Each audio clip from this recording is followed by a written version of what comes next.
Bonjour à tous, bienvenue sur ma chaîne YouTube. Je vous propose un podcast concernant l'actualité arménienne. C'est le premier épisode. Alors, je vais vous parler aujourd'hui d'une actualité concernant la désinformation en Arménie. Une première affaire qui a circulé sur les réseaux sociaux et notamment sur X, Telegram et sur Facebook qui concerne une société française, Orano. Le cas de la situation interne entre le gouvernement et l'Église et le cas de l'oligarque russo-arménien Samvel Karapetyan. Donc dans ce premier épisode, le titre se nommera « La Russie tisse sa toile autour de l'Arménie ».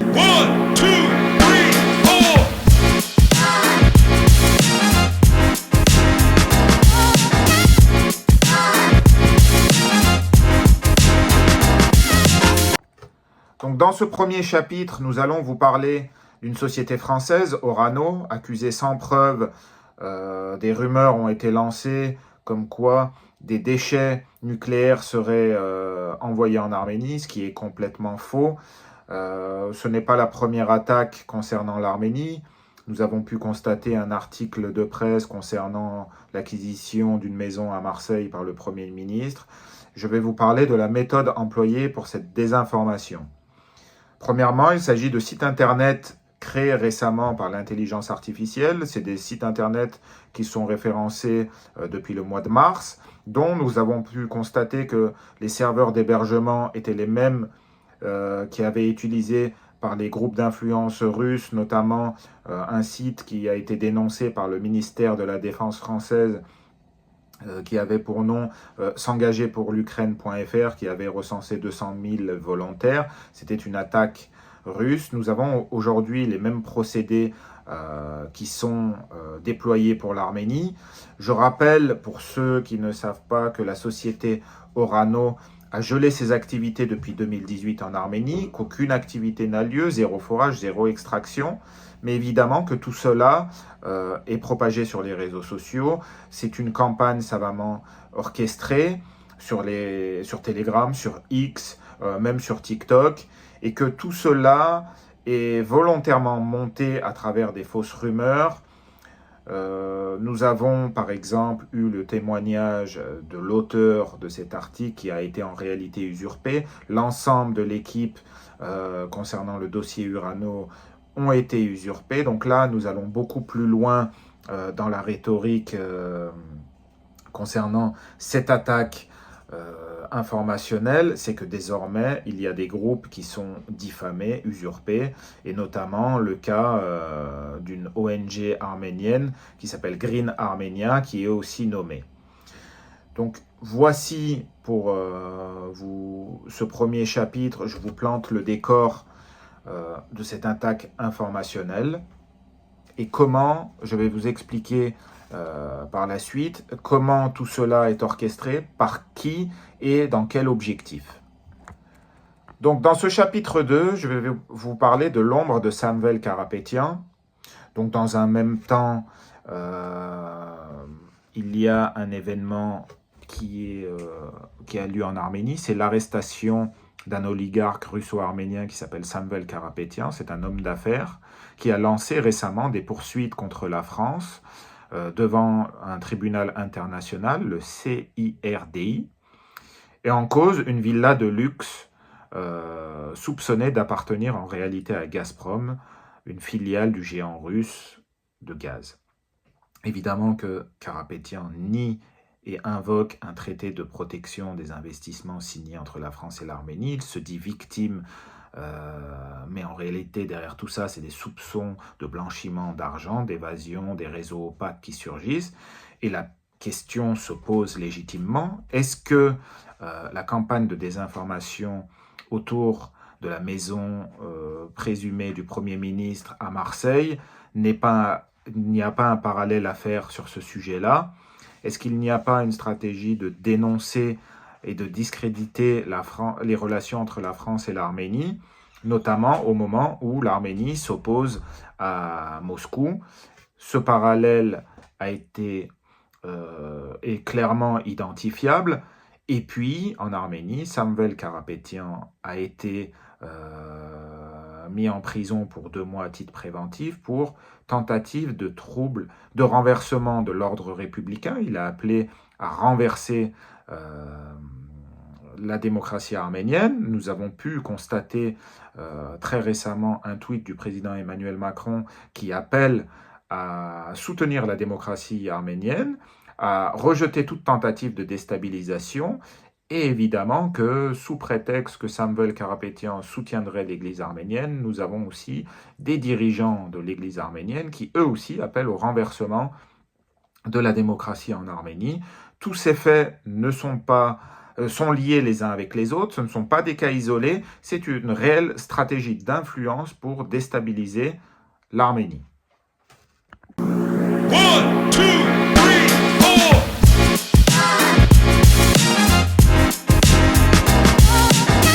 Donc dans ce 3e chapitre, je vais vous parler de l'outil d'influence Storm 1516.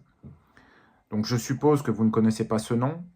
Il semble que Storm 1516 soit derrière l'opération contre Orano. Il s'agit de la 6e attaque de désinformation menée par la Russie contre l'Arménie et ses partenaires occidentaux depuis le mois de mars. Ce groupe, identifié par les experts comme une émanation des services de renseignement russes, utilise des plateformes comme Telegram, comme X, comme Facebook pour diffuser des rumeurs, des documents falsifiés et des intox ciblés. Mais Storm 1516 n'agit pas seul. En arrière-plan, un nom revient systématiquement. Sergueï Kirienko. Bras droit du président Vladimir Poutine à l'administration présidentielle, il orchestre les opérations de soft power russe dans l'espace post-soviétique. Après avoir structuré les réseaux pro-russes en Moldavie, Géorgie, Abkhazie, Kirienko a désormais pris la main sur le dossier arménien. Son objectif, empêcher toute rupture avec Moscou en s'appuyant sur des oligarques fidèles à Moscou, au Kremlin, aux cercles religieux influents, et en menant une guerre informationnelle hybride, notamment avec des groupes comme Storm 1516. Est-ce une coïncidence? J'en doute. La personne nommée par Vladimir Poutine pour orchestrer une stratégie de soft power est Sergueï Kirienko. Qui est Sergueï Kirienko? C'est un ancien Premier ministre en 1998, actuel premier adjoint à l'administration présidentielle de Poutine, qui supervise toutes les opérations intérieures et extérieures d'influence de la Russie. Quel est son rôle? Il est aujourd'hui considéré comme le principal architecte des opérations de soft power dans les territoires ex-URSS, notamment de 2024 à 2025. Il a élargi son champ d'action avec la Moldavie, la Géorgie, l'Arménie, et puis dans une moindre mesure l'Azerbaïdjan, les républiques séparatistes comme l'Abkhazie, l'Ossétie et la Transnistrie. Il est chargé de recruter des figures politiques, ecclésiastiques ou médiatiques favorables au Kremlin, donc des oligarques, des journalistes, des religieux, des nationalistes, de mettre en place des opérations d'influence via les réseaux sociaux, via des campagnes sur Telegram, sur YouTube, de financer des structures pro-russes à l'étranger à travers des ONG, des fondations, des projets économiques, et surtout de déstabiliser les gouvernements trop proches de l'Occident. En Arménie, Kirienko pilote ces réseaux qui sont derrière des campagnes comme Orano, comme La Maison, qui tentent de réhabiliter des oligarques comme Samvel Karapétyan, d'instrumentaliser l'Église apostolique pour remettre en cause l'autorité de l'État, s'appuyer sur des médias ou sur des figures publiques pour discréditer les liens entre l'Arménie et l'Europe. Car oui, il faut le dire, l'objectif de la Russie est d'en finir avec l'État démocratique arménien, et d'en finir avec ses liens avec l'Union européenne, et d'empêcher à court terme la tenue d'une conférence, d'un sommet européen qui aura lieu à Yerevan en 2026. L'objectif est de s'attaquer à la démocratie arménienne. 1, 2, 3, 4.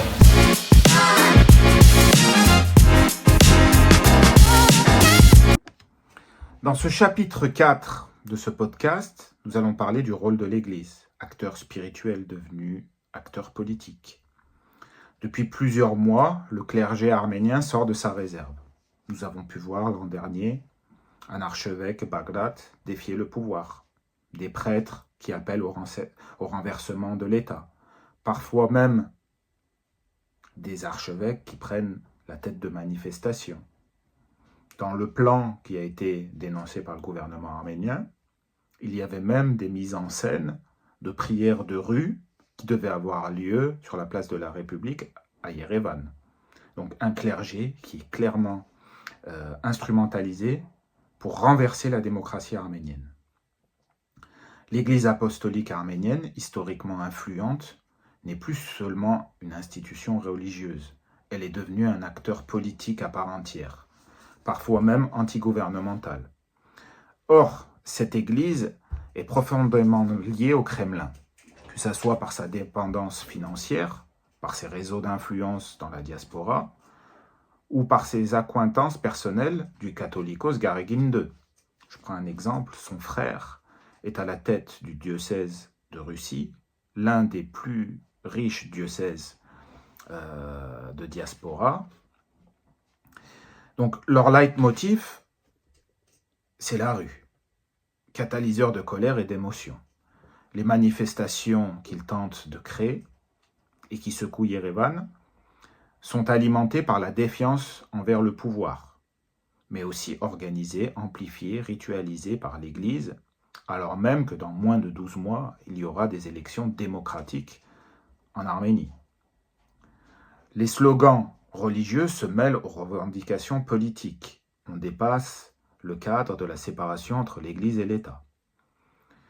Des milliers de manifestants déplacés par des cortèges, donc organisés par des réseaux pro-russes, notamment on parle d'employés de Gazprom, des employés de Karapétian, qui, à travers des réseaux qu'on pourrait appeler le carrousel arménien, se rassemblent pour donner la sensation d'une mobilisation massive, alors que la société civile n'adhère pas et comprend très bien les enjeux.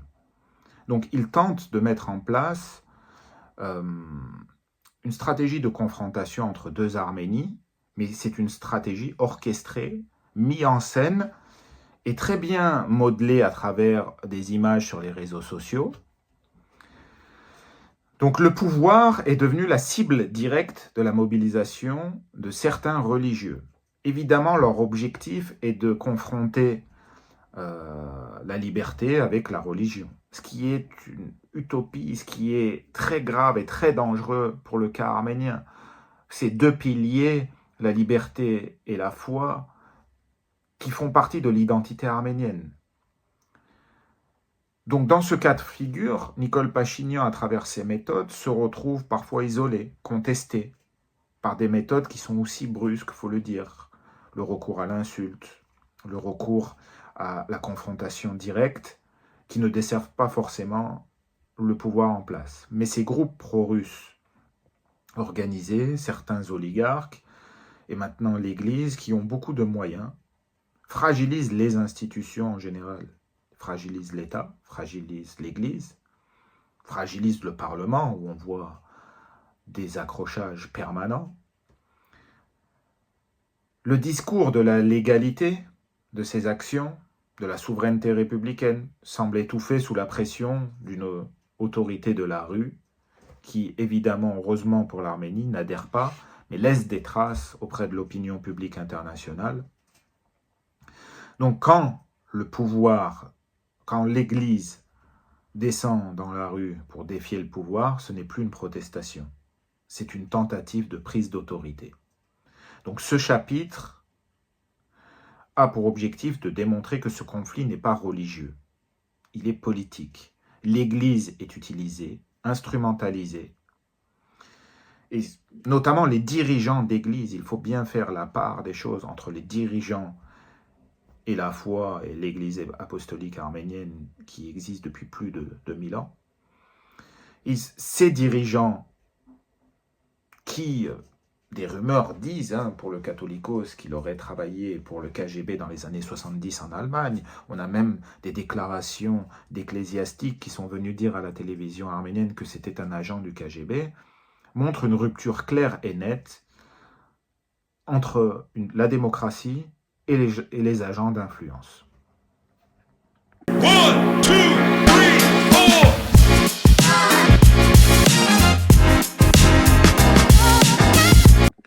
Donc pour ce dernier chapitre, le chapitre 6, nous allons clairement dire les choses, c'est une attaque contre la souveraineté de l'Arménie. Ce podcast, quelque part, rassemble les pièces d'un puzzle exposé où la désinformation ciblée d'Orano, les manœuvres économiques de Samvel Karapetyan, l'instrumentalisation religieuse par l'Église, les campagnes télégrammes orchestrées par Storm 1516 et le rôle central de Sergueï Kirienko dans l'ingénierie politique externe russe. Que se passe-t-il réellement ? Ce que l'on présente comme une suite de crises isolées, affaire Orano, colère populaire, montée de l'Église, ce n'est pas une série d'événements indépendants. C'est une offensive coordonnée contre l'État arménien, pensée pour affaiblir sa souveraineté politique par la rue, sa souveraineté religieuse par l'Église, sa souveraineté économique par les oligarques, sa souveraineté informationnelle par la désinformation. D'ailleurs, cette semaine, il y aura des manifestations devant